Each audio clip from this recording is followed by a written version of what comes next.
ஒரு மாதிரி தானே இருக்கு. ஊர்வல போய் பேசுறேன்.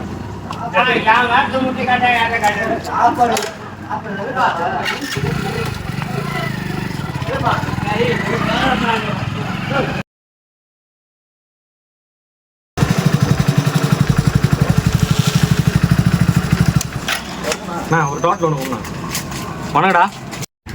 எனக்கு ஒரு டோட்டலே சொல்கிறேன்.